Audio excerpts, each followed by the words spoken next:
जगामध्ये जर सगळीकडे बघितलं सगळीकडे आपल्याला कॉम्पिटिशन पाहायला मिळेल, पण आपल्यापेक्षा आपल्याला मोठं पाहणारा जर कोणी असेल जगामध्ये तर ती एकमेव व्यक्ती म्हणजे आपला बाप.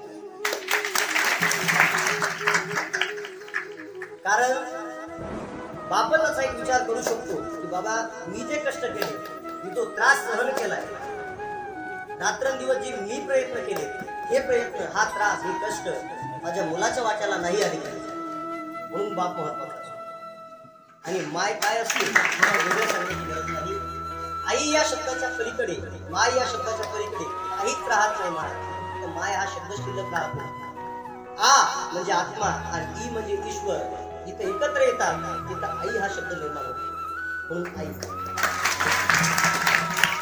मला एक सांगायचंय, आई आणि वडिलांनी आपल्याला जन्म दिलाय, परंतु आपल्या जन्माचं सार्थक आपल्याला कशामध्ये करता येईल हा विचार जर आपल्याला करायचा असेल तर वारकरी संप्रदाय आपल्याला सांगत असतो, साधू संत मंडळी आपल्याला सांगत असतात की बाबा आपण कोण्या मार्गाने वाटचाल केली पाहिजे, आपण कोणता मार्ग निवडला पाहिजे.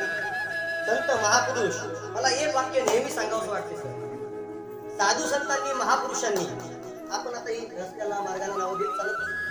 संत ज्ञानेश्वर महाराज महामार्ग, संत तुकाराम महाराज महामार्ग, छत्रपती शिवाजी महाराज महामार्ग.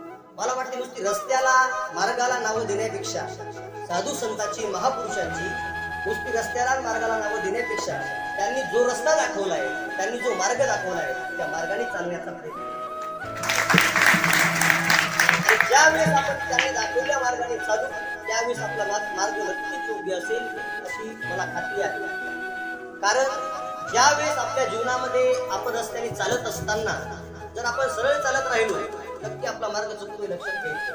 पण ज्या वेळेस आपल्या मार्गामध्ये अडचण येत असेल, कुठेतरी त्रास सहन करावा लागत असेल, त्यावेळेस समजून चालायचं की आपला मार्ग हा योग्य आहे. कारण साधू संतांचे महापुरुषांचे चरित्र आपण ऐकत आलो, वाचत आलो, त्याच्यामध्ये आपण पाहिले खडतर अतिशय प्रवास त्यांचा होता, म्हणून आज आपल्याला सुखाचा दिवस दिसतोय. त्यांचा दिवस जर सुखाचा असता तर आज आपले दिवस दुःखाचे असतात. त्यांनी खूप मोठं दुःख जगाच्या पाठीवर सोसलं, म्हणून आज हा आपला आनंदाचा दिवस आहे. आणि हे आनंद भोगण्यासाठी तुम्ही आम्ही या भूतलावर, या महाराष्ट्रामध्ये वारकरी संप्रदायामध्ये आणि काय तर आपल्या या गावातील खंडारा गावामध्ये शिकण्याकरता आहात. महाराष्ट्र हे नाव या राज्याला का दिलं असेल असाही कधी कधी प्रश्न पडतो. तर ऐका, भारत हे काय आहे? राष्ट्र आहे की राज्य आहे? भारत हे राष्ट्र आहे की राज्य आहे? देश. राष्ट्र आहे की राज्य आहे? पाकिस्तान हे राष्ट्र आहे की राज्य आहे? राजस्थान हे राज्य आहे की राष्ट्र आहे? महाराष्ट्र हे राज्य आहे की राष्ट्र आहे? महाराष्ट्र हे काय आहे? मग मला एक सांगा, महाराष्ट्र हे राज्य आहे, पण या महाराष्ट्राला राज्य न म्हणता, राष्ट्र न म्हणता महाराष्ट्र का म्हटलं गेलं?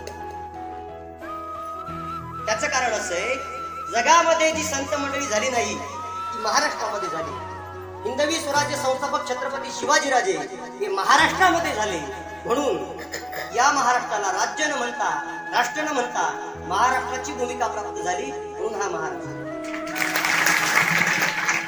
म्हणून या महाराष्ट्रामध्ये खूप पुण्यवान संत मंडळी, साधू मंडळी, महापुरुष जन्माला आले. त्यांच्याच या महाराष्ट्रामध्ये आपण जन्माला आलो. त्यांच्या नावाला कलंक नाही लागला पाहिजे. त्यांनी जो मार्ग दाखवलाय, त्यांनी जे विचार आपल्याला सांगितले त्या विचाराने आपण चाललो पाहिजे. इथून पुढे सर्व विद्यार्थी चालतील अशी अपेक्षा तुमच्याकडून बाळगतो. आणि सर्व पालक मंडळींनीही असे संस्कार आपल्या मुलांवरती घालावेत अशी त्यांच्याही चरणी प्रार्थना, साधू संतांच्या गुरुपरांच्या चरणी प्रार्थना करतो.